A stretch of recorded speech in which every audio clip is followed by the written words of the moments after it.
buenas tardes a todos y bienvenidos a un nuevo programa aquí de Los Tres Mosqueteros, que hoy día somos 4.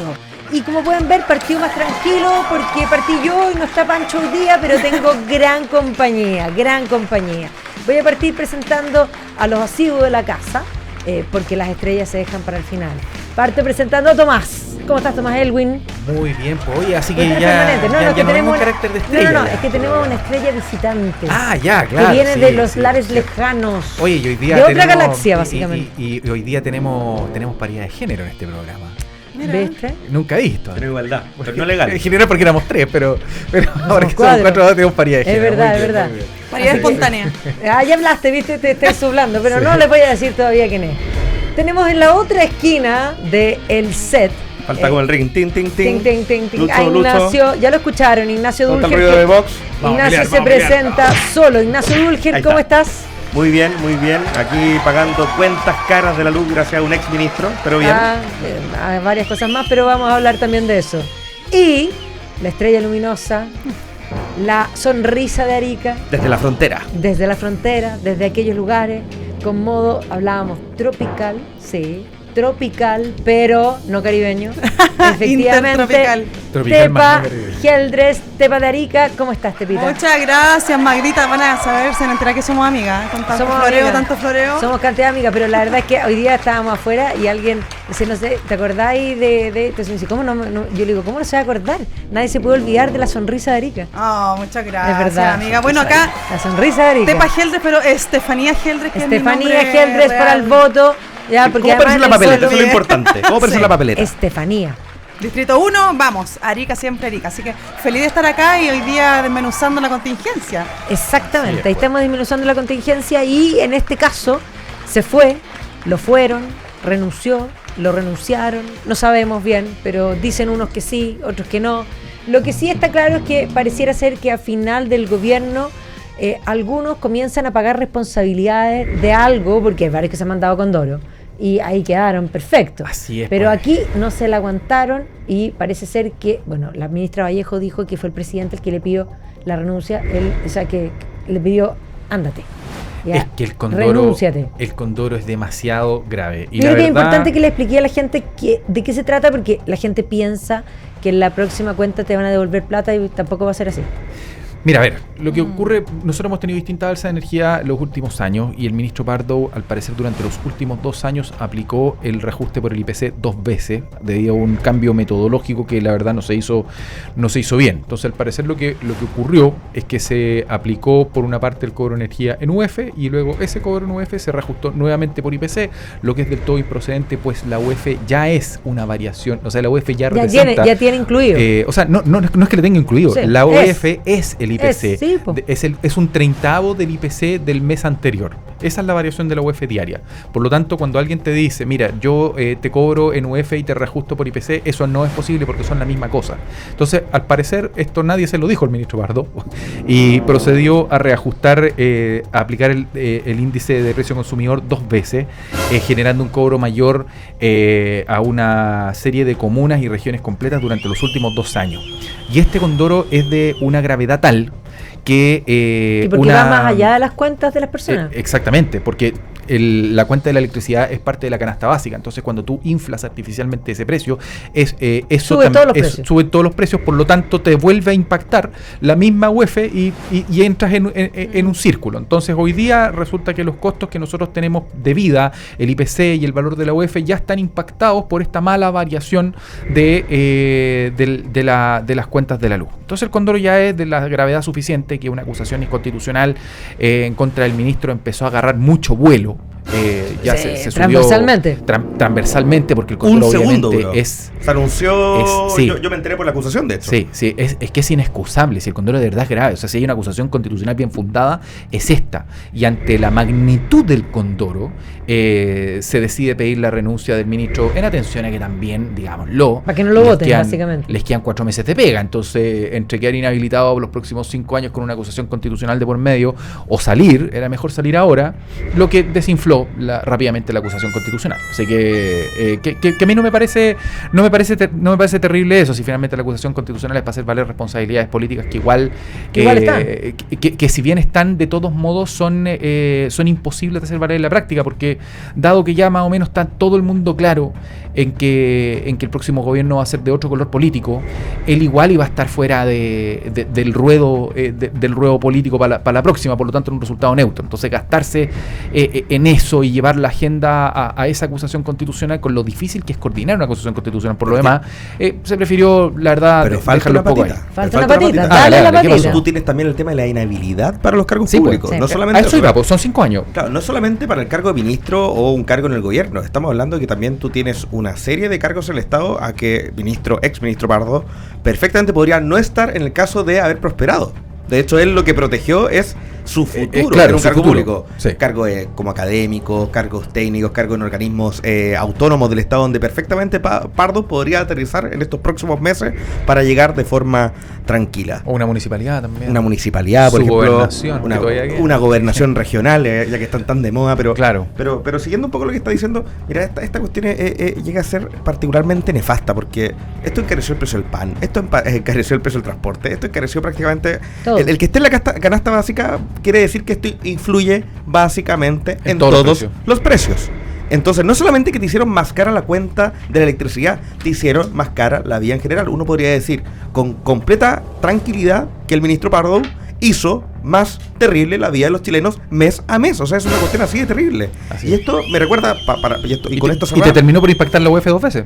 Más encima, y quizá por cuánto tiempo. Sí. O sea, de hecho el cálculo se hizo antes, pero se empezó a aplicar hace 2 años. Y lo que yo no entiendo, y esto es una pregunta que quiero, que la necesito hacer, esto me recuerda a lo que pasó con Isabel Allende. Sí, ¿Cómo tanta gente que ve que esto pasa no se da cuenta y dice, oye, sé que podría haber un problema por acá? ¿Cómo nadie se da cuenta? No es el ministro tomando decisiones sobre 1000 documentos, tiene todo un equipo, ministerio completo. Y tiene un equipo en Ministerio técnicos, de Energía abogados, muy bien pagado. Economistas, sociólogos, o sea, debe haber de todo allá. Es que ¿sabes qué pasa? Acá hay una cuestión de la pérdida de ciertos valores morales mínimos, y no quiero con esto ser conservador como en un sentido religioso, pero ciertos valores morales mínimos para mí por lo menos implican hacer de forma prolija tu trabajo. Exactamente. Y de tomarle la importancia a lo que estás haciendo. Y este gobierno ha sido particularmente minucioso en tener gente incompetente o que mira lo que hace con un desparpajo que la verdad es abismante, donde nadie renuncia a pesar de los diversos condoros que se mandan.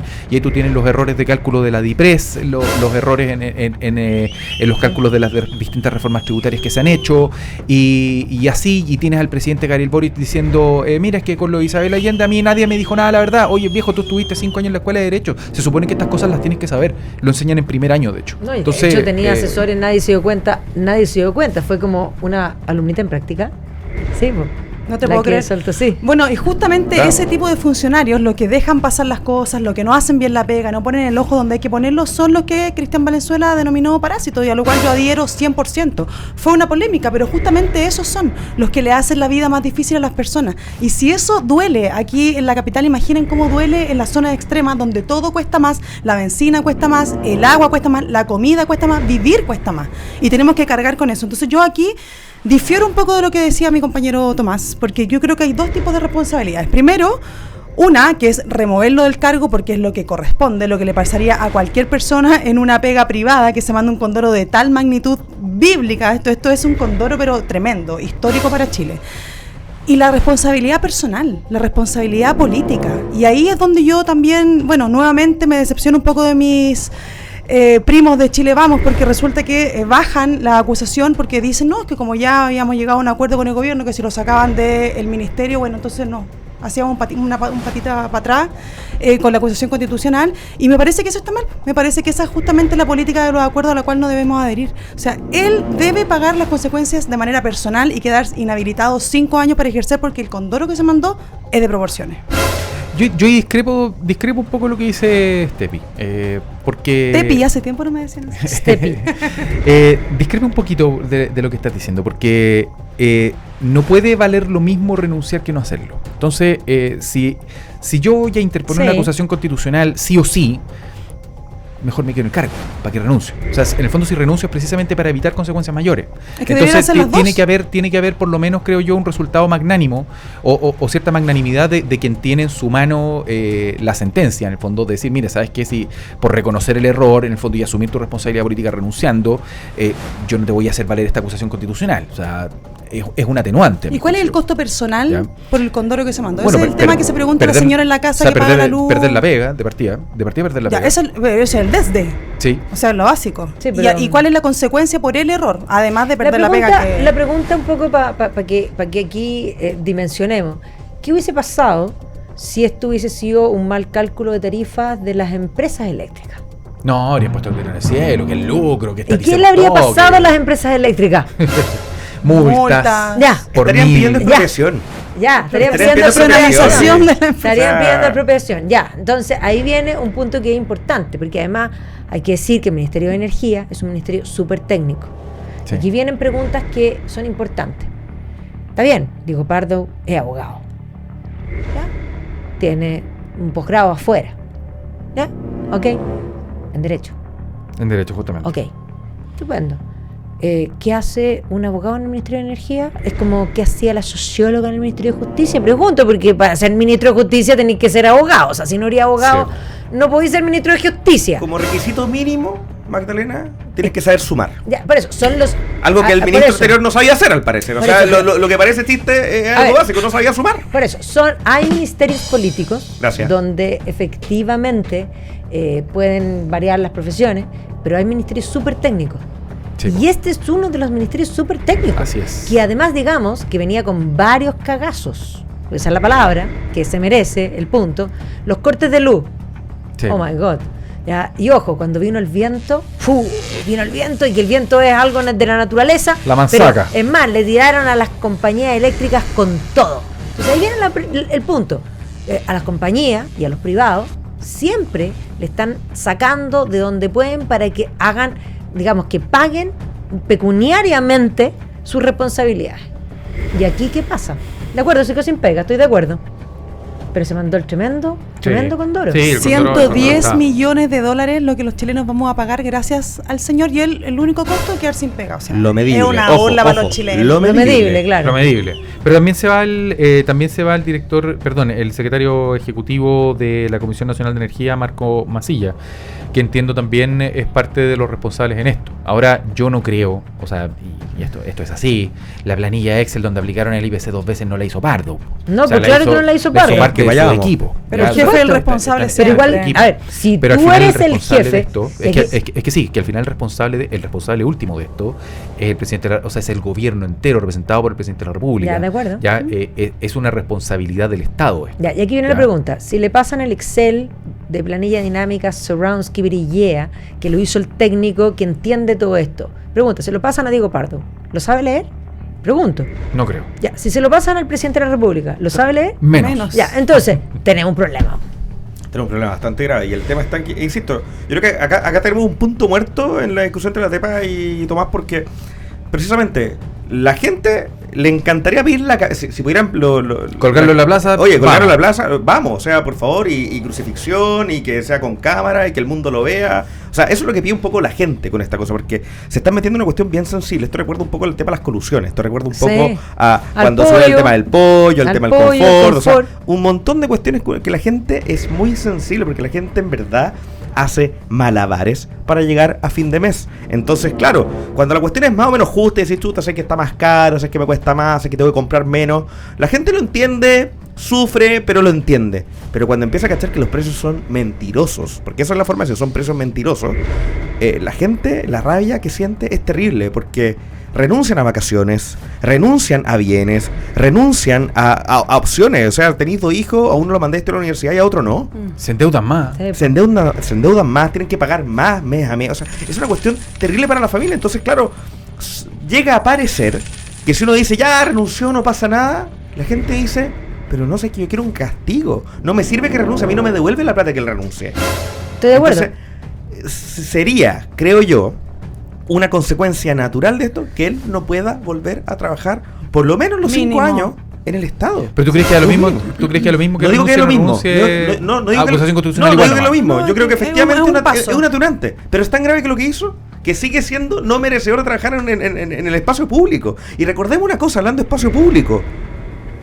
Pardo fue de las personas que vilipendió la gestión del presidente Piñera con respecto a la pandemia. Y él proponía un cortocircuito. Él proponía cerrar todo. Sí, porque él proponía la pandemia, el cortocircuito, y tenía varias cosas anteriores bastante cuestionables. Él profitó política y comunicacionalmente de hacer bolsa a un gobierno en un periodo en que se estaba muriendo la gente. Sí. Así es. Y hay que recordar también que Diego Pardo fue parte de los mandamases, de los equipos programáticos de Gabriel Boric para su gobierno anterior. O sea, era parte del saber técnico, más bien alejado de la política en cuanto teórico. Justamente el programa de gobierno. O sea, es uno de los soportes ideológicos programáticos de este gobierno. O sea, es un ministro muy, muy importante. Pero vamos a ir a la pausa y vamos a seguir hablando de eso, porque ese es un punto bien importante, la disociación entre la teoría y la praxis, que además comparar teoría con praxis nunca se ha podido.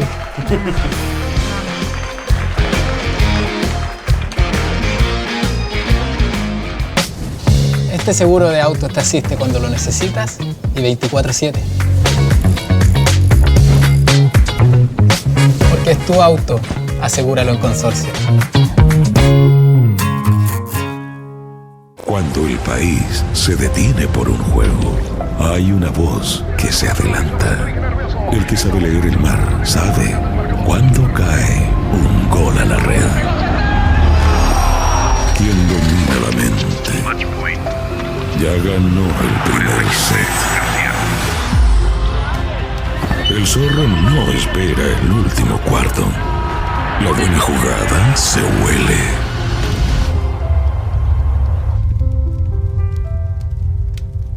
Un viejo zorro no apuesta por suerte, apuesta sabiendo. Sabes, apuestas, ganas. Regístrate en Latam Nubin. Tu nueva casa o departamento más cerca que nunca. Solicita tu crédito hipotecario en Banco Consorcio con hasta un 90% de financiamiento, plazos de hasta 30 años y tasas rebajadas para viviendas nuevas de hasta 4.000 UF. Simula tu crédito en consorcio.cl.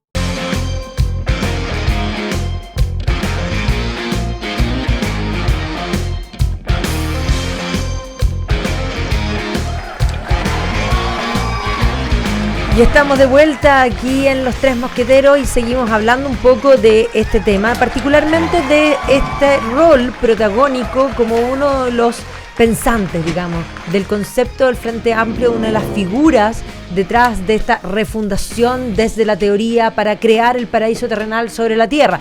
Porque además de todo lo que hemos mencionado, Diego Pardo, aparte del cortocircuito, porque se acuerda que Isquia Siches era la cara, pero Pardo era el que estaba detrás de toda esa idea de que usted tenía que invernar. Ahora podríamos mandarlo a invernar, no sería malo, ¿ya? Pero aparte de eso, él también estuvo vinculado en otras ideas geniales y fue parte, ojo, del asunto del piloto del gas. Así es. Buena idea. Estuvo, oye, pura genialidad compadre. Y el gas, ahí viene también la pregunta, otra vez las responsabilidades, los irresponsables. Giorgio calculó mal, gas a peso justo, terminó siendo súper justo, carísimo. 115 lucas cada balón de oro. Ya, pero la acaban de terminar de pagar a INAP. Eso, ¿y usted cree que lo pagaron ellos? No, con la tuya, con la mía, con la nuestra. ¿Quién lo pagó? Lo pagó usted. O sea, estos niñitos hacen una prueba, les sale mal y después paga usted. Y esto viene desde la universidad, porque cuando a Grau se le perdió la platita, hicimos una fiesta y nos fue mal. No fue mal. Ya, y a él no pagó la platita, la pagó usted, porque es una universidad que recibe fondos públicos, fondos de usted. Y por lo tanto, esta gente no son responsables porque como nunca han producido un peso, los que no producen no cuidan la plata. Además, hay gente de escasísima experiencia en el sector privado, o sea, manejando sus propias lucas. O sea, hay que destacar, bueno, Pardo es súper joven también, tiene 44 años, entiendo que tiene. No alcanzó a ser compañero de Gabriel Boric. Gabriel Boric tiene 5 años menos. Él estudió en la Universidad de Chile también. Es muy cercano a Gabriel Boric. Hizo un doctorado en Berkeley, el cual salió en 2014, y a partir de ahí ha estado... Ahí se terminó de construir. Claro. O sea, ya estaba deconstruido y se terminó de construir. Claro, se convirtió en chiques. Se desarmó entero a partir de ahí. Y después fue profesor de Derecho Civil en la Adolfo Ibáñez y la Universidad de Chile, y después profesor de Economía en la Universidad de Chile hasta el año 2018. O sea, es una persona cuya experiencia de trabajo real en el sector privado, al parecer, y puedo estar equivocado en esto, pero no encuentro más antecedentes, no existe. Y eso es problemático, porque cuando se habla de la casta... No tiene sentido de realidad eso. Claro, cuando uno habla de la casta política, que a mí no me gusta utilizar ese aforismo... Bueno, pues ahora puedes hablar de los parásitos políticos. De los parásitos políticos. Término local. Sí, un término local. Pero yo te digo, mira, no todos funcionarios parásitos, no, por supuesto que no. Dijimos, tú lo acabas de decir. Sí. Cuando nosotros hablamos de la casta política, estamos hablando de aquellos que viven de la política y que no podrían vivir de otra cosa. Es que si vivir de la política a mí no me parece que esté mal, si no puede ser profesional de la política. Que viven de la política y no podrían vivir de otra cosa. Exactamente, y ese es el problema, que pasar de la universidad, de la sala, a manejar el Estado, o sea, con sueldo de diputado, después de ministro, y quedarte en eso, es una carrera meteórica que no tuvo los necesarios ascensos paulatinos como para conocer el Estado. Es como similar a meterse en el narco. Claro, va un poco por ahí. Es como pasar de jugar la pichanga barrio a jugar un partido de la selección nacional sin jamás haber jugado un campeonato sub-20, haber estado en algún equipo fútbol. Y súmele que no hay check and balance, porque no hay contrapunto. O sea, si te equivocáis, da lo mismo. Claro. O sea, ese es el verdadero problema que la ciudadanía le ve. Ahora recién tenemos una contralora que está haciendo la pega de forma diligente, menos mal. Aplauso a Santa Dorothy. Nosotros están Dorothy, que además hago el punto. Dorothy Pérez es una funcionaria de carrera. Ella ha vivido toda su vida en la Contraloría. Salió de la Universidad Católica del Paraíso y de ahí empezó a escalar por los rankings dentro de la misma Contraloría hasta llegar en el punto culmine de su carrera a ser Contralora Nacional, a ser Contralora General de la República. Y ese es el camino que creo yo uno debería seguir normalmente en la vida. Entonces salir de la U, haber sido Contralor General, obviamente eso hubiese sido un desastre. No, por eso. Y ella estaba muy preocupada de hacer la pega, a diferencia del Contralor anterior, que estaba preocupado de mostrar a su corpóreo. ¿Se acuerdan de Contralorito? Sí, Contralorito. Contralorito era lo único que sabíamos del Contralor. Y además tenía un Twitter, ¿no? Porque Bermúdez es un genio. Porque me diga lo contrario, tiene la razón.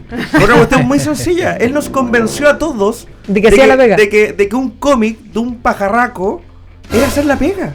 ¿Sí? Y todos con Contralorito, que hagan Contralorito y abierto a la gente. Y estaba pasando prácticamente todos los... No, y estaba, pero la macanuta por debajo. Claro, no están fiscalizando nada.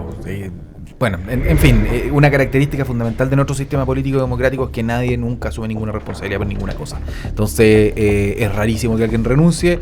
Acá me imagino que la renuncia es más bien porque por lo cercano que estamos al término de este gobierno y por el riesgo de una acusación constitucional que probablemente hubiese prosperado de él haber perseverado en ese cargo.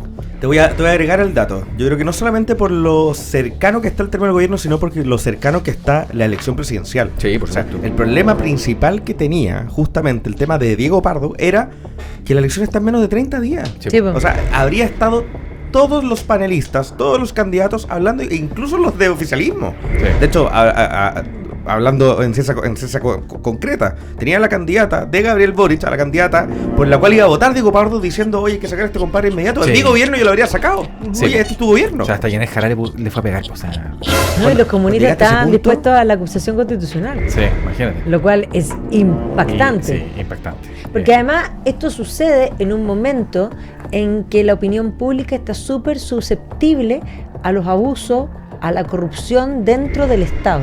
Y por lo tanto esto viene a golpear, porque supuestamente habían vendido esa idea de que el Estado es el que te protege. Claro. Cuando en rigor, en muchos aspectos, el Estado es el problema.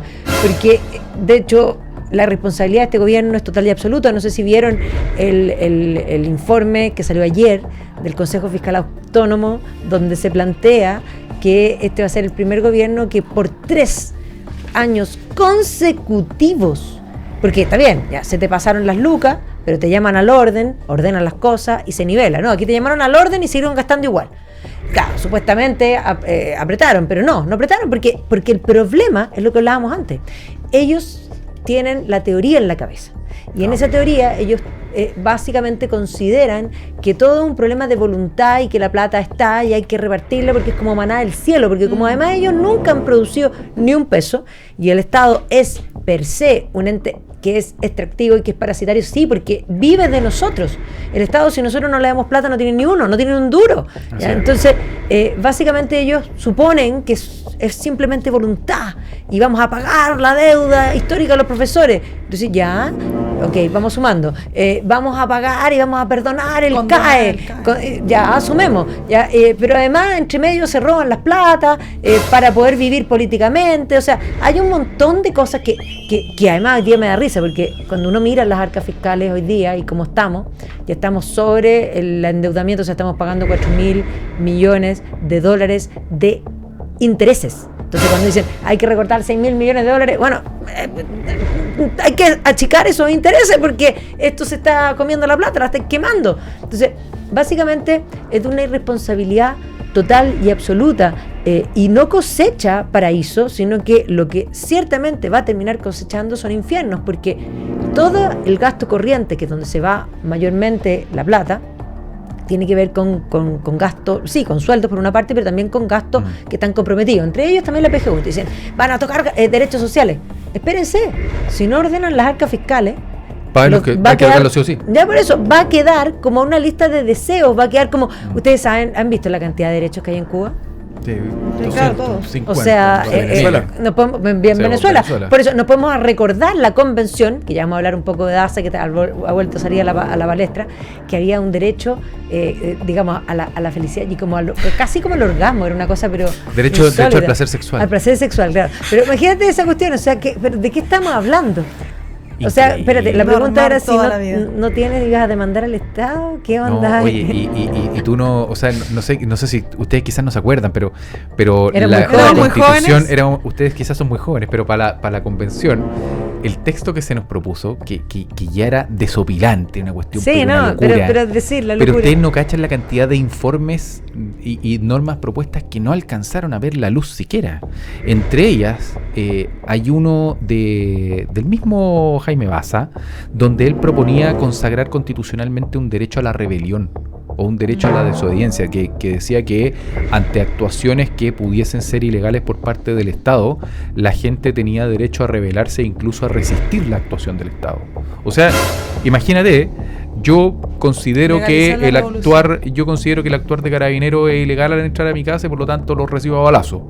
O sea, los tribunales en esto están pintados, porque si una detención es ilegal, yo tengo derecho a hacer valer, que esa detención es ilegal ante tribunales, qué sé yo, ante los distintos organismos del Estado. No, o sea, por eso existe la apelación. Consagro un derecho constitucional a desobedecer el actuar del Estado. O sea, es una cuestión que es una locura. Y menos mal eso no vio la luz, pero ese es Jaime Baza. Y ese Jaime Baza que lleva su firma. Y que va de candidato. Claro, y que va de candidato además. Jaime Baza, yo siempre lo voy a recordar cuando él, frente a las detenciones que hicieron de algunos miembros de la primera línea, él se apersonó frente a Carabineros en la calle y dijo: suéltenlos, libérenlos. Yo soy el vicepresidente de la Convención Constitucional, tengo autoridad sobre ustedes, libérenlos.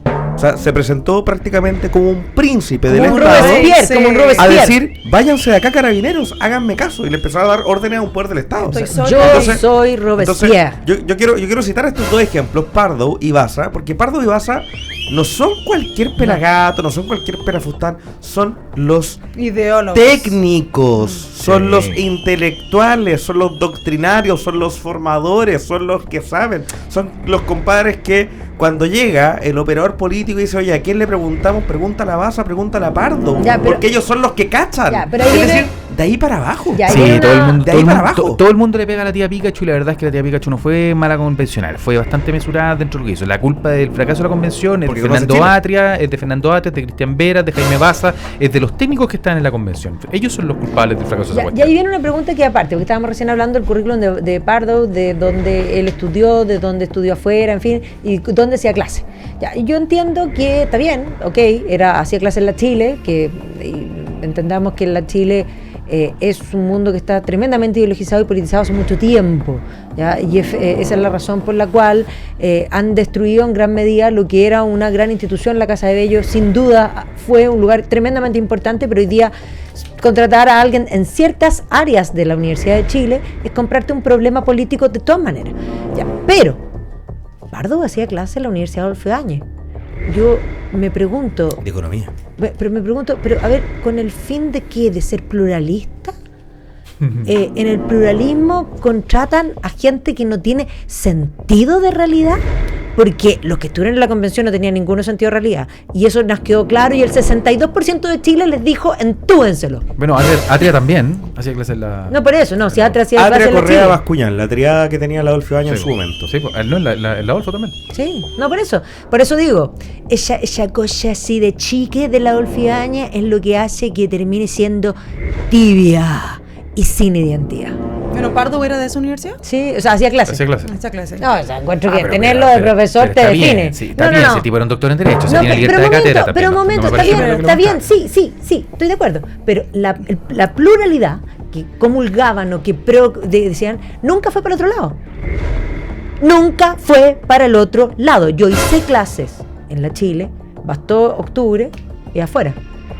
Ya, pero no, es político, es muy político. Ya, pero la Adolfo sí. No, pues la Adolfo lo hacía para parecer nosotros somos súper pluralistas y tolerantes, y es más, hay que tener identidad, y eso es parte del problema que le pasó a este país. Nos llenamos de ideólogos que lo que hacían era básicamente adoctrinar, principalmente al ABC1, y por eso tenemos esta manga de cabros que no hicieron su cama en su vida, que son una manga de cuico, que nunca fueron agradecidos con sus padres y que además nunca han tenido el esfuerzo ni de hacer, insisto, ni la propia cama, llenarse de teoría y de sentir que nosotros teníamos los privilegios. Pardo y Atria son un botón, del fondo, de una ingenuidad que tiene también el mundo privado, de creer que la contratación de personas de izquierda es un beneficio para la empresa. Por ejemplo, lo que pasó con Messina en la FP, lo que pasó con respecto a Parada, en que prácticamente Parada, por ser una persona un poco más decente que el grupúsculo de izquierda que está hoy en el gobierno, había que darle distintos cargos. Una serie de personas que, por el hecho de ser de izquierda, se les contrataba en ciertas posiciones para, de cierta forma, decir, ¿sabéis qué? Nosotros somos pluralistas. Pero Messina estuvo en una FP mucho antes de convertirse en activista. Pero te hablo un poco también de... Vuelvo al punto. Se habla un poco de la ingenuidad que está detrás, de las políticas de contratación, de quién está impulsando. O sea, las personas que están detrás... No es que Messina de la noche a la mañana se haya transformado en activista izquierda. No es que de la noche a la mañana dijo Messina, es que ¡pum! Me transformé en izquierda y estoy en contra de la FP. No, hicieron una pega larga. Pero tampoco está bien que te anden vetando por tu... No es vetar. No, pero hay un privilegio. No digo vetar. Simplemente hablo de tener ojo con respecto a la ingenuidad, con respecto a las contrataciones. Y en particular, mayor cuidado en las mismas universidades. Lo que pasó en la Adolfo Ibáñez, de hecho, generó un efecto político de varios años, en donde se formaron muchos dirigentes de izquierda en la Adolfo Ibáñez.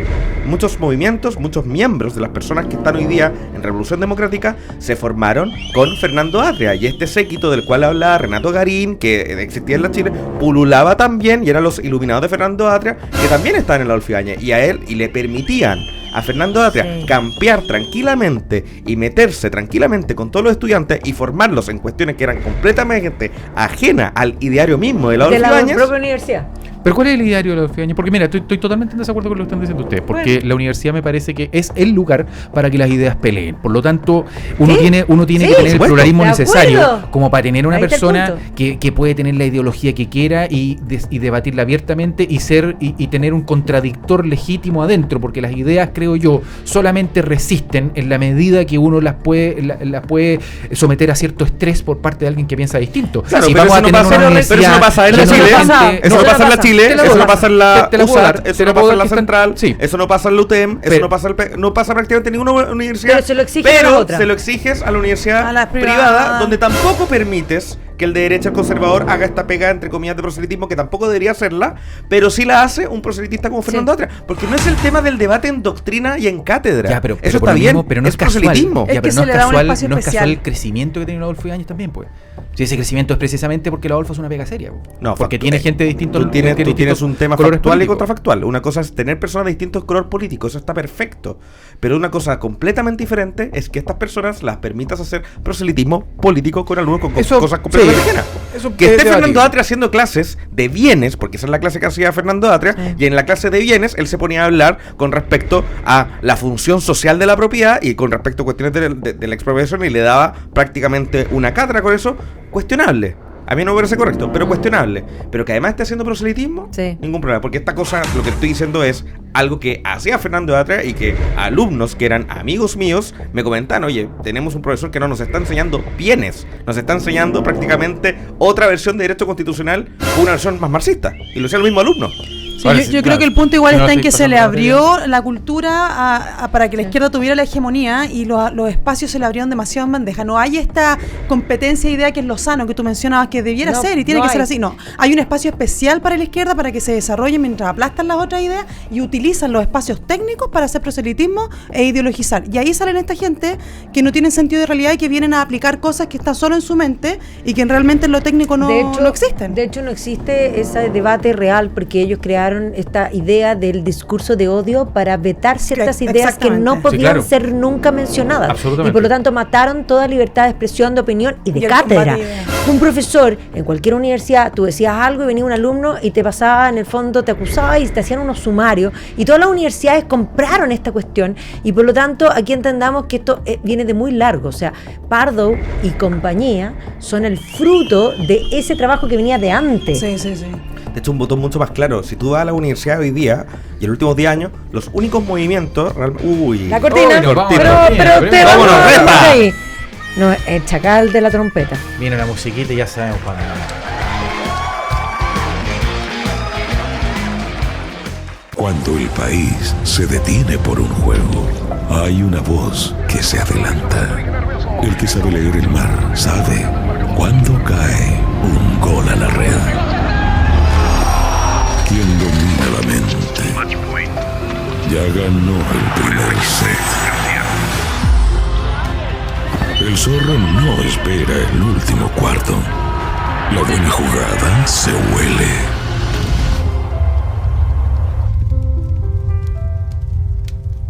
Un viejo zorro no apuesta por suerte, apuesta sabiendo.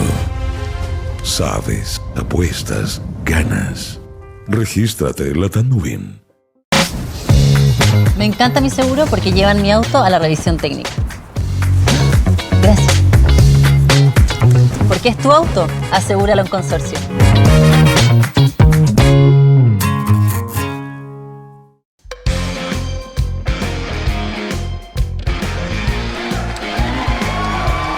Y estamos de vuelta aquí en Los Tres Mosqueteros y vamos a saludar a quienes hacen posible que estemos con ustedes de lunes a viernes. Pero antes contarles una gran noticia. No sé si saben que Radio Agricultura cumple 89 años. Es más, sí, es suficiente para tirar la loza por la ventana. Espérense el próximo año. Agricultura es la radio de opinión más escuchada del país y estamos orgullosos de celebrar un año más junto a todos ustedes, nuestros auditores. Gracias por seguir acompañándonos. Agricultura, comprometidos con Chile. ¿Buscas tranquilidad para ti y tu familia? Con el Seguro de Salud Consorcio Full Ambulatorio Libre Elección accede a clínicas en todo Chile y cobertura ambulatoria de hasta un 70%. Contrátalo 100% online en consorcio.cl. ¿Te tinca la suerte? En Latam Win tienes de todo. Tragamonedas, ruleta, póker real, apuestas deportivas, torneos online, 24/7, desde donde quieras.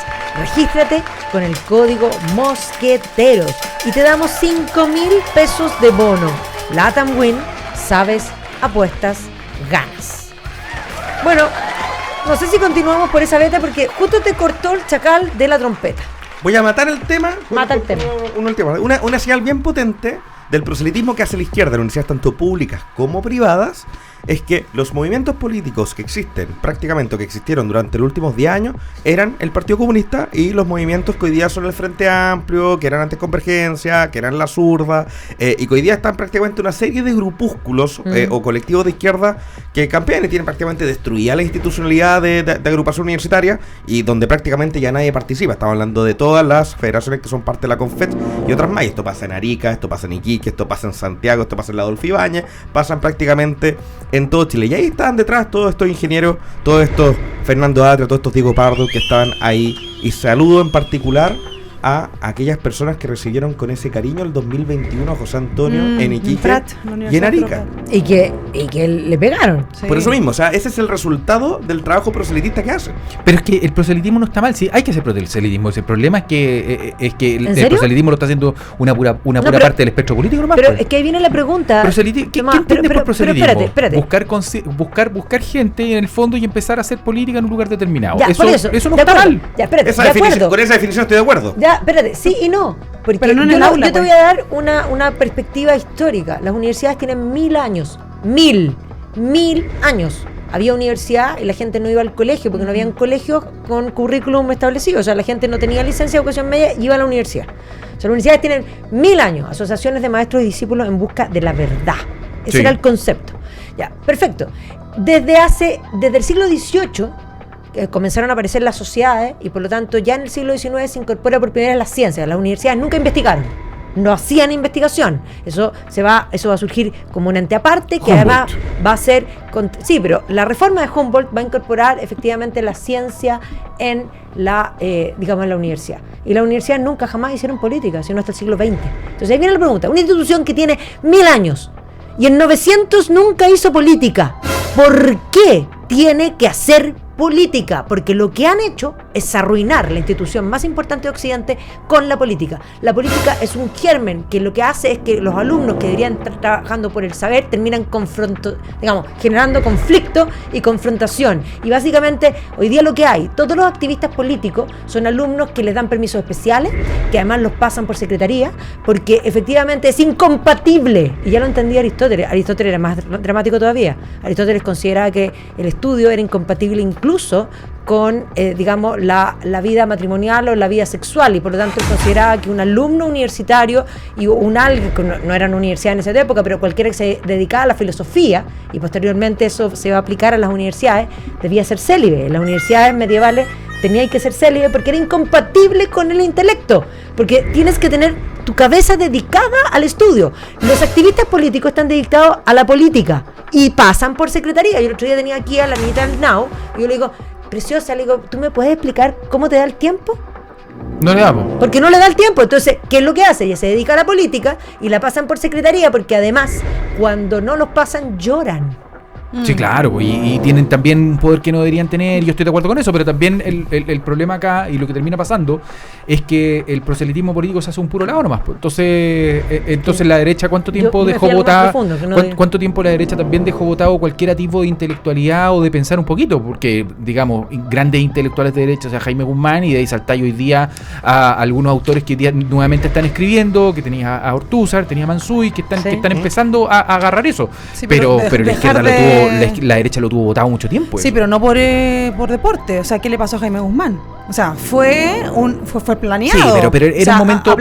Pero era un políticamente y culturalmente la derecha fue planeado. Era un momento específico. O sea, yo condeno totalmente lo que pasó a Jaime Guzmán, pero dudo mucho que a Daniel Mansuy le pase algo así. Pero a Charlie Kirk le pasó lo mismo. Pero te hago una distinción gigante. Pero Kirk era activista, no era académico. Da lo mismo. No, da lo mismo. Pero son las ideas, ciertas ideas que están prohibidas de mencionar en ciertos lugares. Sí. Ese es el punto. Ya lo que se atreve. Sí, en la izquierda hoy día tiene una pretensión totalitaria. En la universidad las ideas no pueden estar prohibidas. O sea, cuando tú te metes, por ejemplo, el periodo más álgido de las universidades, el periodo de oro, como dicen así, que es el siglo XIII, tú puedes leer las actas de los debates, de las disputatio y las questionatio entre Santo Tomás y sus contendores. Y son un poema intelectual a lo que los alumnos iban a ver. Y es más, si tú piensas en el siglo XIX, debates intelectuales, que la gente iba a ver estos debates. El más famoso es el que se hizo en la Universidad de Oxford, ya en el marco de la ciencia, entre el obispo Wilberforce y el darwinista, el bulldog de Darwin, que era Huxley. Y es más, afuera hay una placa. Yo te pregunto hoy día, ¿dónde existe eso? Porque hoy día no hay debate.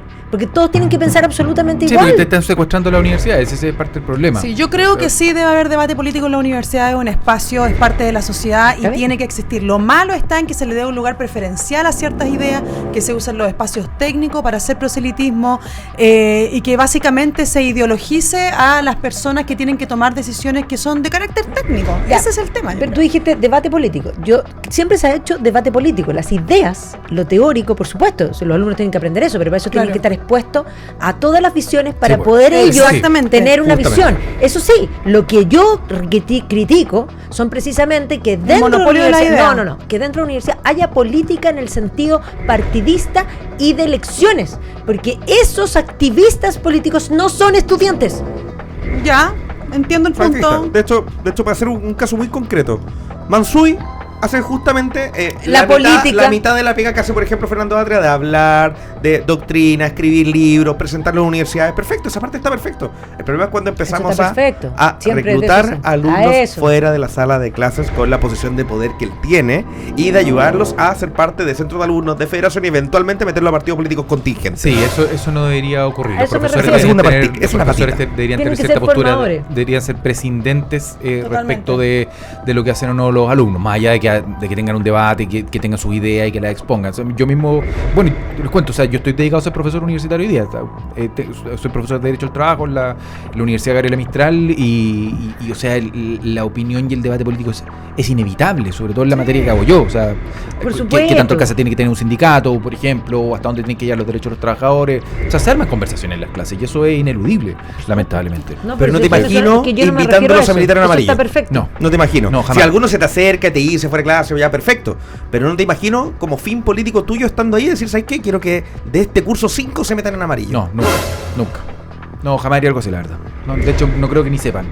Si es que me ven de repente por ahí en Twitter, sabrán, pero nunca lo he hecho en clase. Bueno, pero en todo caso ha habido también debates, porque hoy día hay algunos debates aún en cartas al lector, algunos, pero que generan, bueno, desde ya los parásitos generaron ruido, y fue una carta que algunos la leyeron como quisieron, pero básicamente lo que se refería es, como yo digo, al que le caiga el saco que se lo ponga, el que se sienta parásito, porque tienes que definir parásito es alguien que vive de otro y en el fondo para el beneficio de sí mismo y no del resto. Ese es un parásito. Y no el huésped. Si eso te acomoda a lo que tú eres, bueno, entonces eres un parásito. Si eso no te acomoda, la carta no era para ti.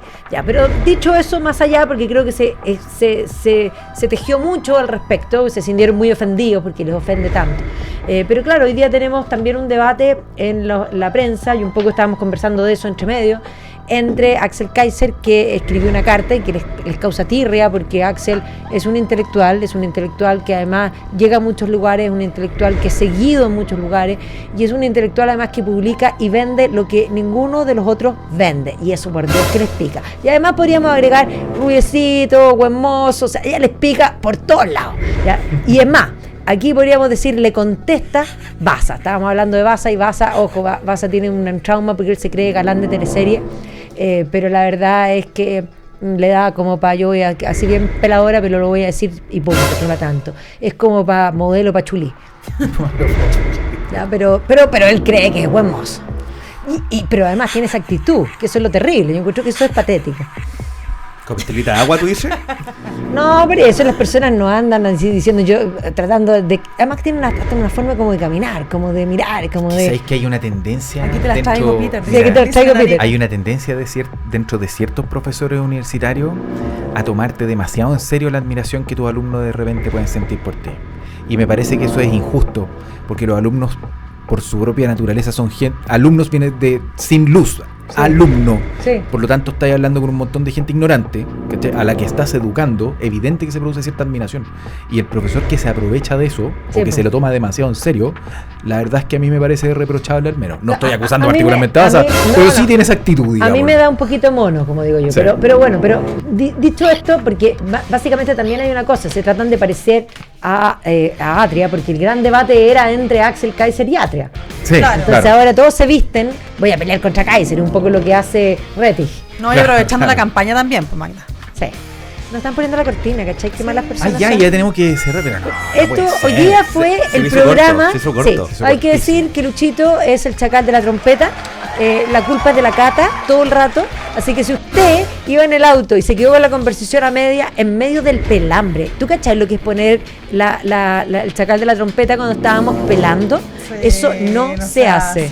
Así que tendremos que seguir hablando de este tema. Vas a dar que hablar porque yo creo que la carta se va a multiplicar. Sí. Así que lo vamos a dejar. Yo creo que se viene una respuesta por ahí. La respuesta se viene con todo y va a ser demoledora. En todo caso, para que usted la busque, era respecto a Donald Trump. Así que eso. Gracias, chiquillo. Gracias, Tepita. Les traje un regalito. ¿Le trajiste? Pásale a tomar. Pero ¿qué es esto? Para ti. Ver, muchas gracias. Estos son los merch que hacemos en Arica, los candidatos, mira. Este es un tecito, una infusión especial que se llama Tepa Geldres. Tepa Geldres. Infusión 100% ariqueña, alta en lealtad. Salgo ahí junto a mi presidente, José Antonio Kast, y alto en convicción.